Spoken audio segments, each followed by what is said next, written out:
Play your shit. We gon' make it live with Big Dom. We ain't holding no punches. True players, we live, homie, no frontin'. Always talk about something. Zone taking over, you know that the wait is over. That in your face commentary is fire in the show up. We talk about sports, finance, and relationships. True players, we always playing the greatest hits. 1804, that mean Hades lit. Mothers still the true players like baby kicks. Our live podcast is hard as hard hats. Real life shit, that true players will talk that. So tune in and watch the whole world zoom in. When they hit it,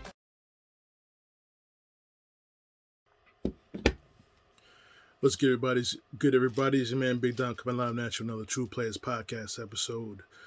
Been a minute since we did a podcast as far as, for sports. My last podcast was about something that was very important to me before, about friendship and how friends should be interacting with each other, whether you want to continue the relationship or not. Me and Joey G and Ricky Brown spoke on it. And there is going to be a part 2 to that podcast, so stay tuned to that. It's going to be a simulcast between True Players Podcast and my co-host, my brother, Joey G's new podcast, where I'm talking with Joey G.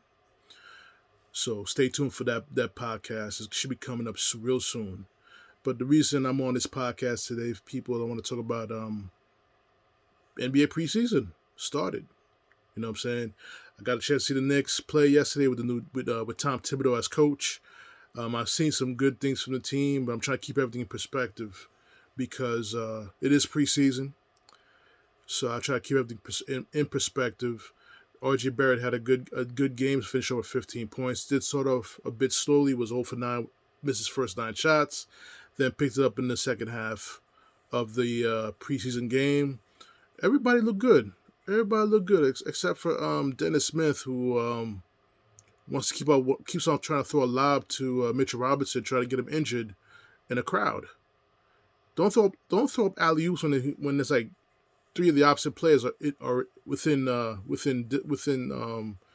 area. You may cause Mitchell to get hurt or some shit by stepping on someone else's foot and shit. Let's not do that. It's only preseason games. There's no reason to even try to do a alley-oop and stuff like that. And Obi Toppin, I'd never seen this kid play in college. I just heard of him, that how good he was in college. But if he's anything like Amari Stoudemire without the knee problems, I think we as Knicks fans are going to like him as a player, and we are going to be in great shape with him. Julius Randle, was solid, 11 points, a few rebounds he had.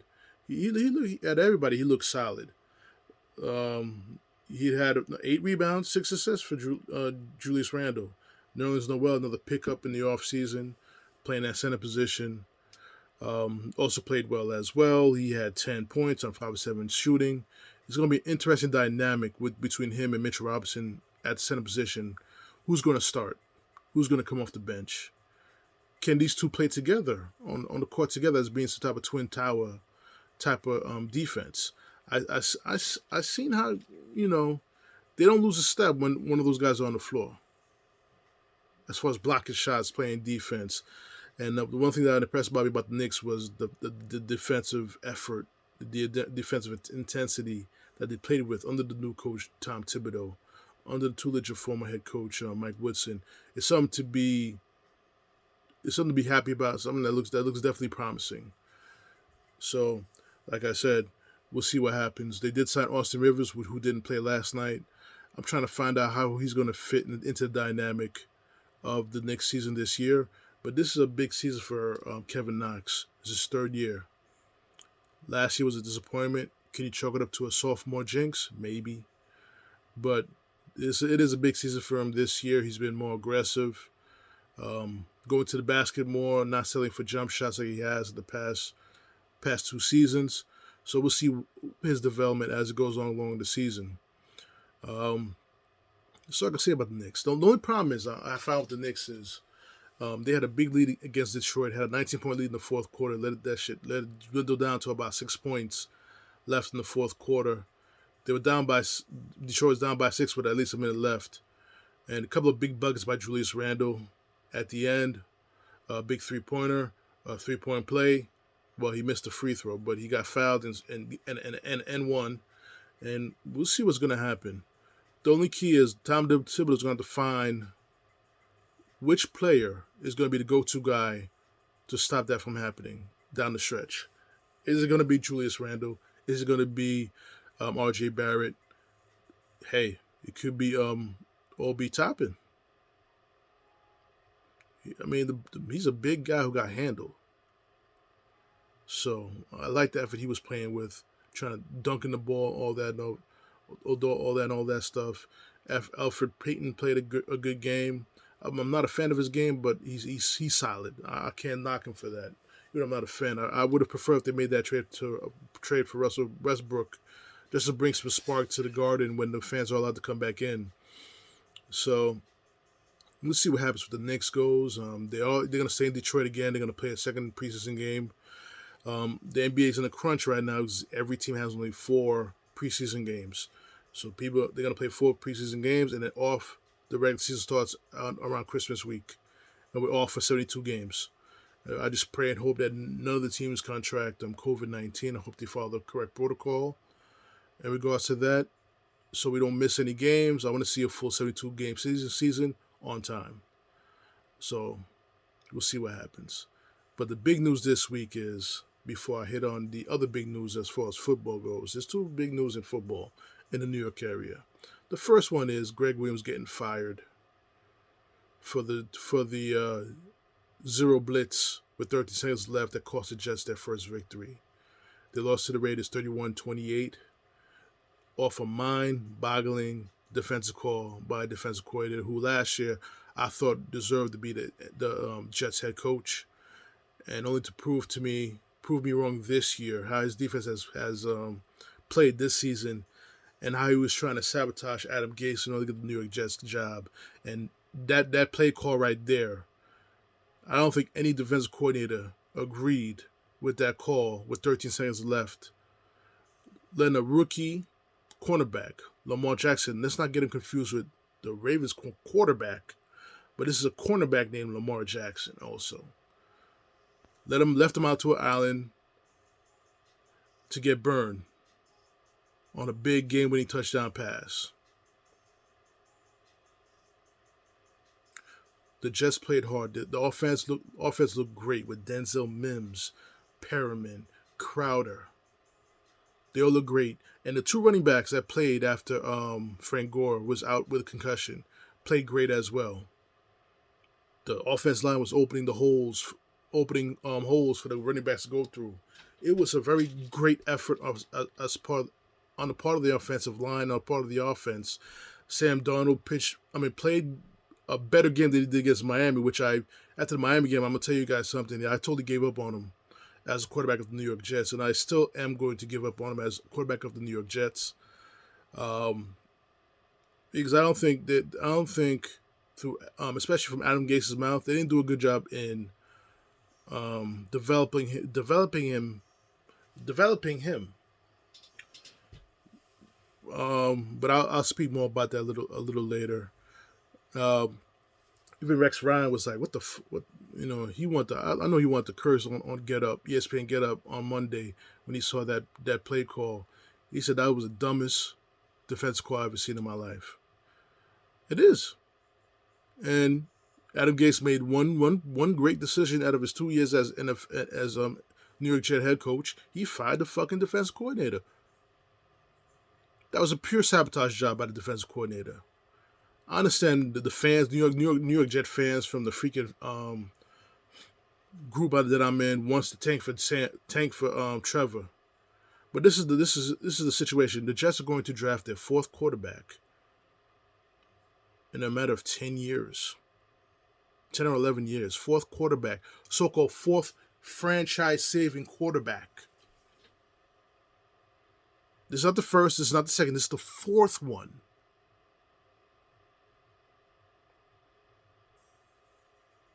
This is not a joke, guys.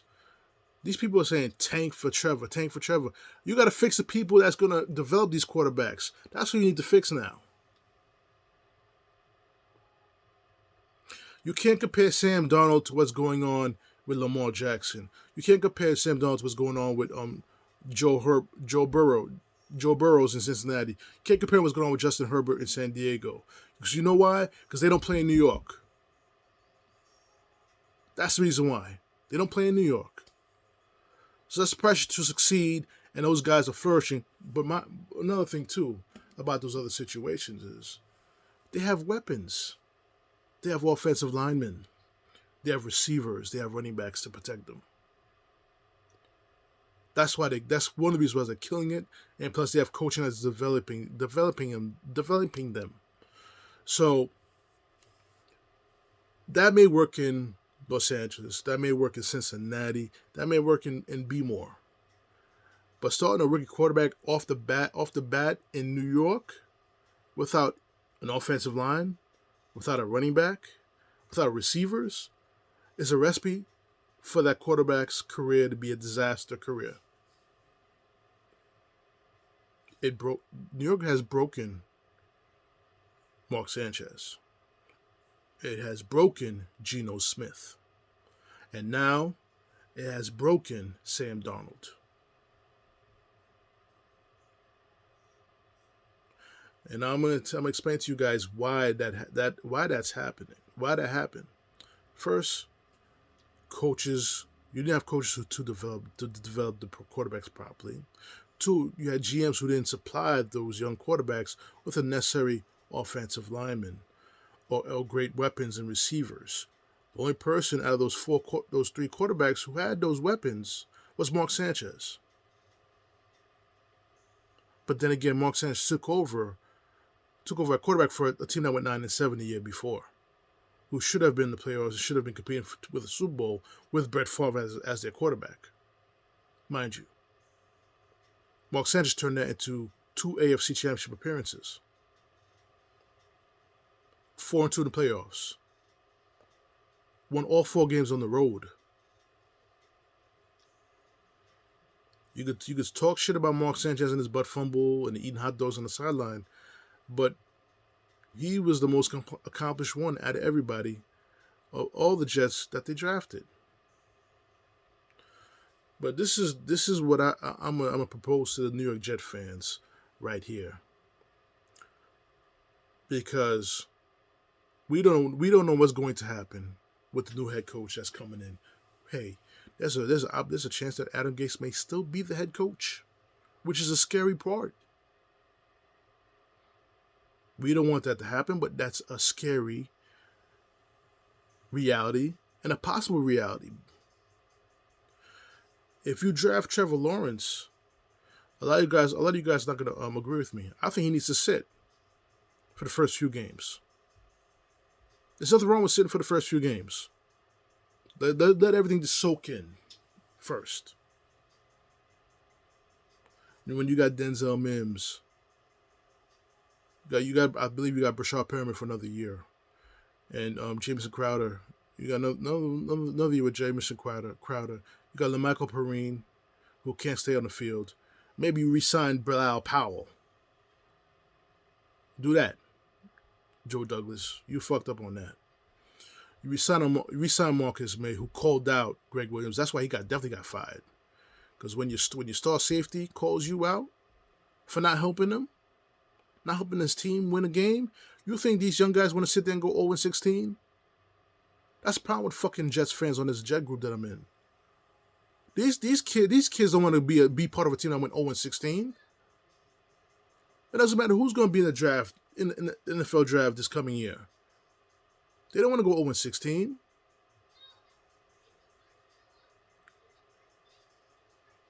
Fucking idiots. So, this is what you do. You sit Trevor Lawrence down for the first 5 or 6 games.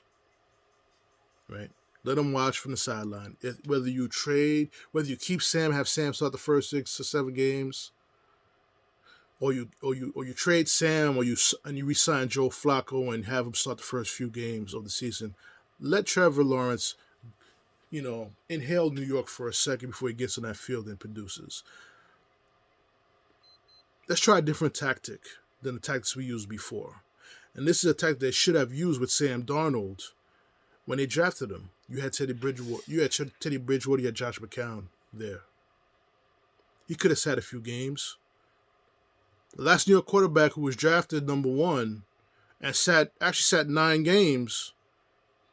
Oh, by the way, guys, I think you know his name as Eli Manning. Okay?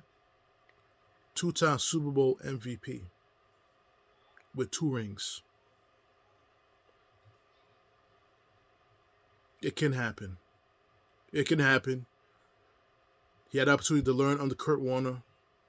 Let Trevor Lawrence, or now the 4th franchise-saving quarterback that we're about to draft, learn from a veteran before he takes the reins and lead us to prosperity. Because the way we have been doing it as the New York Jets organization is not working.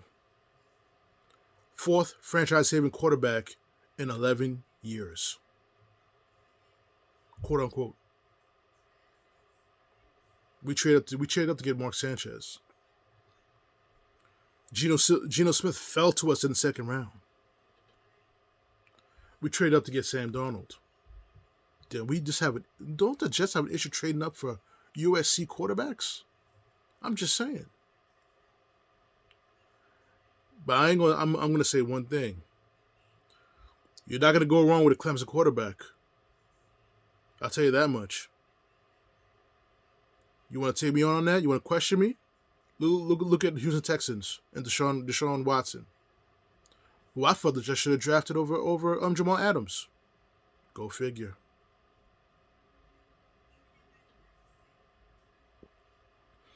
Now let's switch off.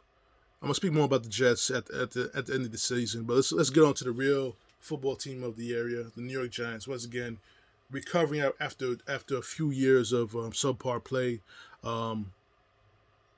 They were playing like they were at the organization act like the Jets, but if they found the right coach in Joe Judge, this team is 5-7. They won 4 in a row with a big upset of the Seattle Seahawks last week in Seattle with Colt McCoy as quarterback.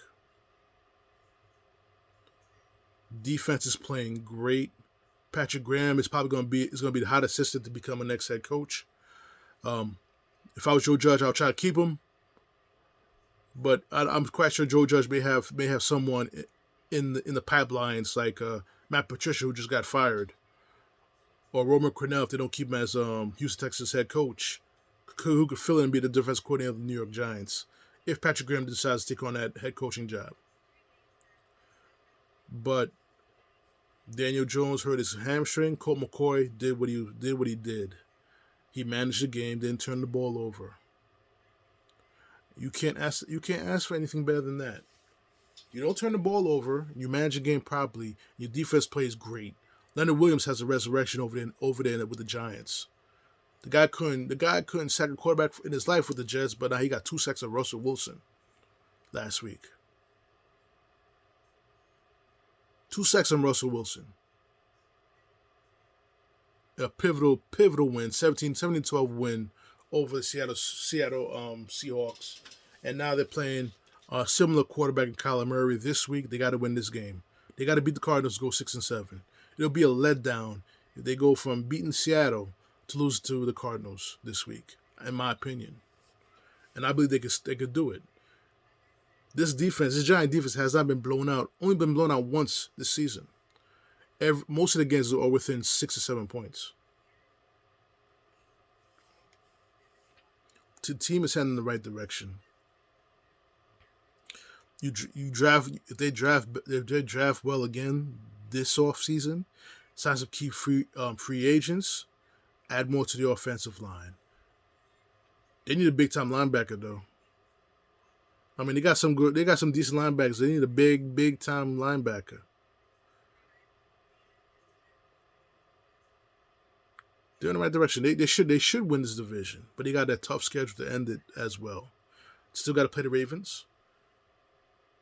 They got to play the Browns, who are what they're supposed to be, which they're supposed to be. Now for next Sunday, not next Sunday, they're playing in prime time. I can't wait to watch that football game. Can't wait. I don't hate the Giants the way I hate the Yankees. So I root for both New York football teams. But if they played each other, I would root for the Jets, of course. But they got to play. The Giants got to play the Arizona Cardinals this week. Larry Fitzgerald's come back from being on the shelf for COVID-19, positive testing. Like I said, got to maintain the same defensive intensity, the same defensive execution, and this team will be in the game to win the game. I'm not sure. By the time I post this podcast, I believe Joe Judge will already make his decision whether or not Danny Dimes is going to start this game. I mean, they really do need him, but I'd rather have him healthy for the final few games and risk injury of this game and costing them a playoff run. Yeah, they swept Washington, but ever since Alex Smith came into that quarterback position, they've been playing very well. Plus, you got some young dogs over there in Washington that will get to the quarterback, starting with Chase Young. That's the Giants' chief competition in the division. A few news also with the Mets. I'm gonna skip over to the Mets a little bit because that's a whole separate podcast I want to talk about the Mets with. Is that they just signed? They're in the process of finalizing the deal for James McCann, 4 years, $40 million. I like the signing. But I don't want to divulge too much into my next podcast episode about the Mets, which will probably be done when I probably record it on Monday and get out to you guys as soon as I can before they sign Springer and Bauer. Potentially. I don't agree with the Bauer of going after Bauer so hard, but I will elaborate more on that next podcast. So, that's your man Big Dom. I'm going to sign off on this podcast. Everybody stay safe. Be vigilant. Wear a mask. Social distancing, 6 feet apart, so we could get rid of this COVID-19. I know they have a vaccine out. I don't know how many of you guys feel about the vaccine. I know I will not take the first batch of vaccines until I want to see how other people act with the vaccine in their system before I take that shit. Because I have some things about the vaccine, but like I said, stay vigilant, respect each other. You guys will definitely see me before the Christmas season, before Christmas, so a few times. Like I said, I got a few podcasts coming up, so I'll be able to bless you guys with a few episodes. And you can listen to the podcast on Anchor, Spreaker, Joey G Radio, Spotify, SoundCloud, iHeartRadio, TuneIn Radio, Google Podcast, Apple Podcast. What else am I missing? I'm on a lot of platforms. It's hard for me to remember all of them. But also, to watch a video version of my podcast, definitely go on my YouTube channel, which is True Players Podcast, TruPlayaz Podcast. And definitely subscribe to the channel. Definitely, all your support would definitely help me. What I hope to do in the future, before we get on to our third season, to start doing more live podcasts where we interact with each other, we talk to each other, to make it more fun. I've done a few in the past with my main men, co-hosts Joey G and Ricky Brown, but I hope to do it more on the regular than just recording and stuff like that. Any comments, feedback? You want to join me on the show for an episode? If you want to promote your products on my show, we will talk. We can talk. Just email me at trueplayerspodcast@gmail.com. Once again, it's TruPlayaz.com.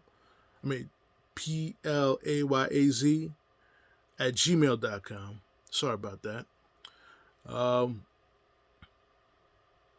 Once again, it's your man Big Duff. I'm going to sign off on this podcast. Remember, subscribe to my YouTube channel, True Players Podcast. And I'll talk to you guys soon. Peace.